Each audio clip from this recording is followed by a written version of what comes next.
Okey, selamat berjumpa lagi dalam PDPR Science pada hari Jumaat.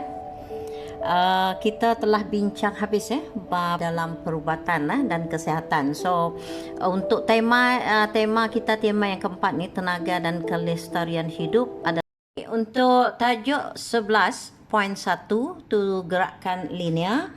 Kita akan melihat bagaimanakah gerakan linear berlaku.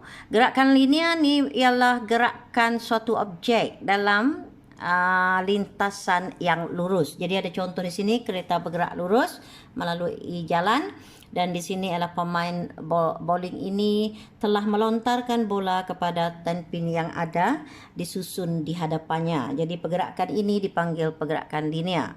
Kemudian di sini ada raja. Okey, raja menunjukkan pergerakan kita daripada daripada rumah yang pertama kepada rumah yang kedua.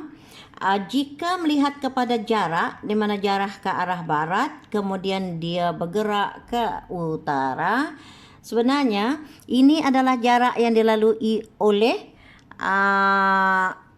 oleh kita melalui panjang lintasan gerakan suatu objek adalah seperti 80 ke barat, kemudian 80 ke utara. So ini dipanggil jarak. Jadi ada jumlah jaraknya adalah 100 berapa? 80 tambah 80, 160.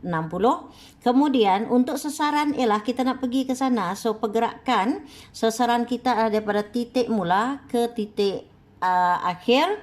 Jadi ini dipanggil sebagai sasaran, ialah jarak lintasan terpendek yang menyambungkan dua lokasi dalam satu arah tertentu. Jadi sasarannya ialah 113.14 meter arah barat laut. Itu arah. Ini ada seorang pelari pecut.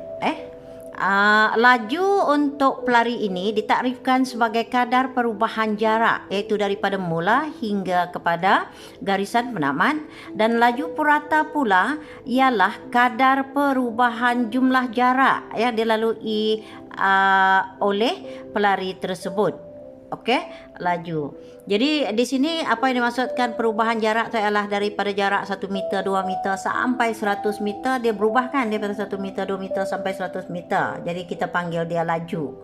Sementara kalau perhatikan rajah yang ada di sini. Ada pelari, dia mulakan lariannya.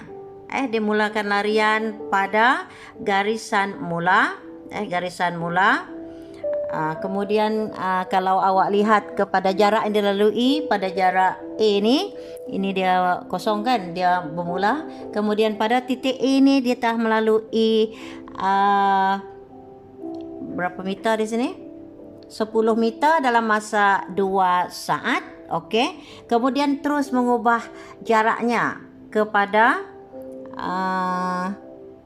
50 meter dalam masa 6 saat, dan seterusnya dia mengubah jaraknya sehingga ke garisan penamat dengan jarak 100 meter dalam masa 10 saat. Jadi itulah yang dipanggil laju. Kalau laju dia ialah kita lihat pada titik. Contoh pada titik ni laju dia ialah dengan jarak berapa? Jarak dia ada 6 saat tapi ada 50 meter kan. Itu laju pada titik yang dinyatakan. Tapi kalau nak tengok keseluruhan laju budak ini lari daripada jarak pertama hingga jarak ke 100 meter ni adalah jumlah semua, kemudian bahagi dengan berapa masa dia ambil, ia dipanggil sebagai laju purata. Okey, dah ada perkataan laju purata. Kalau laju dia lari dari satu titik ke satu titik, tapi kalau dia purata ialah daripada mula hingga akhir berapa masa dia ambil, dan kita gunakan formula untuk laju ialah jumlah jarak dibahagi dengan jumlah masa. Okey, di sini ada contoh bagaimana kita mengira satu persatu. Jadi cikgu akan tunjukkan bagaimana kita mengira laju untuk kedudukan yang pertama. Untuk kedudukan pertama ni kalau perhatikan pada jarak yang pertama dengan jarak yang diambil 10 meter bagikan dengan 2 dapat 5 meter per saat. Kenapa kita sebut per saat? Sebab saat itu sebenarnya 5 meter dengan dibahagi dengan saat. Jadi kita sebut dia 5 meter per saat, itu adalah unit untuk laju bagi kedudukan di A. Dan kita lihat pula pengiraan laju pada kedudukan di B, di mana dia telah mengubah jaraknya daripada di sana 10 meter, dia ubah menjadi 50 meter dan masa diambilnya 6 saat. So bahagikan jarak dengan masa, maka kita akan mendapat laju pada titik B itu ialah 8.33 meter per saat. Maksudnya dalam 1 saat dia berlari dalam 8.33 meter. Okey. Kemudian kita lihat pula untuk pengiraan yang ketiga.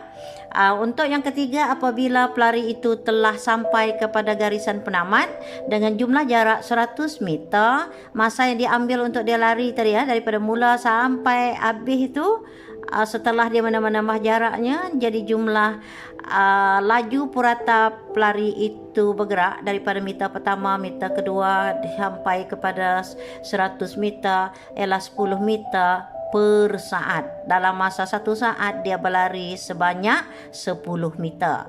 Okey, itu adalah untuk mengira laju.